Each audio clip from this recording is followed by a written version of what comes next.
IDTV మన ఉనికి మన వాణి. నమస్తే. మొత్తానికి నిన్న విజయ్ ప్రమాణ స్వీకారంతో 5 రోజుల రాజకీయ నాటకానికి తెరపడినట్లయింది. వామపక్ష పార్టీలు ముక్తకంఠంతో విజయ్కి సపోర్ట్ ఇవ్వటం, చివరి నిమిషంలో వీసీకే పార్టీ నుంచి 2 ఎమ్మెల్యేల డిమాండ్లు, వాళ్ళ డిమాండ్లను టీవీకే పరిశీలించడము, తర్వాత స్వయంగా విజయే వాళ్ళ పార్టీ ఆఫీస్కి వెళ్ళి వారిని ఆహ్వానించటము, ఇద్దరి మధ్య పొత్తు కుదరటం, మొత్తానికి విజయ్ సీఎంగా అంగీకరిస్తూ వామపక్షాలందరూ టీవీకేకి సపోర్ట్ చేస్తూ బలమైన ప్రభుత్వ ఏర్పాటుకు సహకరించాయి. ఇంతటితో కథ ఓకే. ప్రమాణ స్వీకారం కూడా జరిగిపోయింది.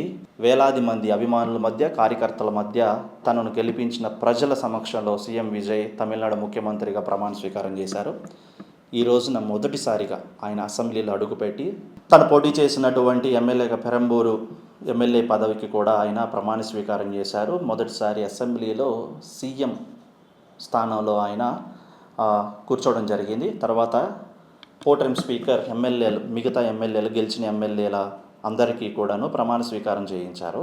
మొదటి సంతకంతో అసెంబ్లీలో అడుగుపెట్టిన సీఎం విజయ్ 3 సంతకాలు చేసి ప్రజలకు ఇచ్చిన హామీలలో 3టిని అమలు జరిగేలాగా ఆర్డర్స్ కూడా ఇచ్చారు. ఒకటి, 200 యూనిట్ల వరకు కూడా ప్రతి ఒక్కరికి కూడా ఉచిత కరెంటు.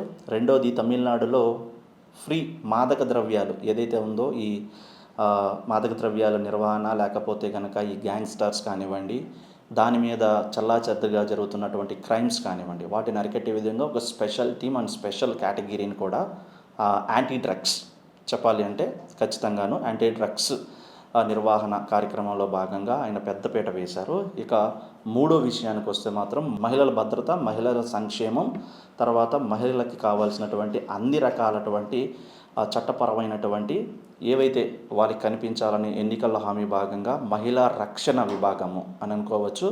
దానికి ఒక పేరు కూడా పెట్టనున్నారు త్వరలో.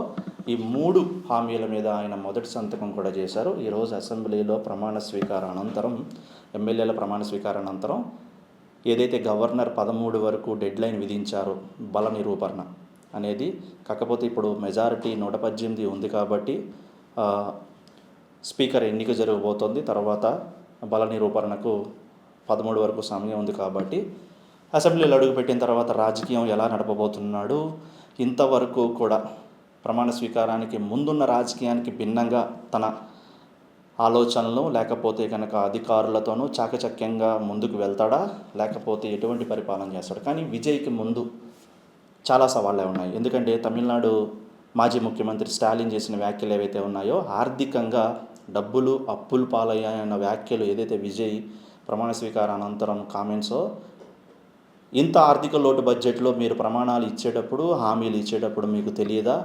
సరే, పొలిటికల్ పార్టీసు ఎన్నికలకు ముందు ఇచ్చిన హామీలన్నిటినీ కూడా నెరవేరుస్తాయా అంటే అది ఆయా ప్రభుత్వాలు, ఆ ప్రభుత్వాలు నడిపే వ్యక్తులు, ముఖ్యమంత్రి, చుట్టుపక్కల ఉన్నటువంటి మంత్రులు, ఎమ్మెల్యేలు, సహచరగణం మొత్తం అందరి మీద కూడా ఆధారపడి ఉంటుంది. స్థితిగతులు ఏంటి, ఆర్థిక వ్యవస్థ ఏంటి, వచ్చే ఆదాయం ఎంత, కట్టే పన్నులు, అప్పులు, వీటన్నిటి మీద ఒక విశ్లేషణ చేసుకుంటారు. తర్వాత ఒక్కొక్కరిగా మంత్రి పదవులు చేపడతారు. తమిళనాడు ఆర్థిక స్థితిని బట్టి ఏ పథకాలకు ఎంత డబ్బు అవసరం అనేది అంచనా వేసుకుంటారు. ఇప్పుడు విజయ్ ముందు మాత్రం బిగ్ సవాల్స్ ఉన్నాయి. ఎందుకనంటే ప్రభుత్వాన్ని ఎలా నడుపుతాడు, ఇచ్చిన హామీలన్నింటికి బడ్జెట్ ఎక్కడి నుండి తీసుకొస్తారు, ఎలా అలర్ట్ చేయబోతున్నారు. 200 యూనిట్లు ఉచిత కరెంటు అంటే మామూలు విషయం కాదు. ఎందుకంటే ప్రతి ఒక్కరికి కూడాను మరి ఆ బడ్జెట్ని ఎలా సమకూర్చవస్తున్నారు. అవే కాదు, చాలా హామీలు ఇచ్చి ఉన్నాయి.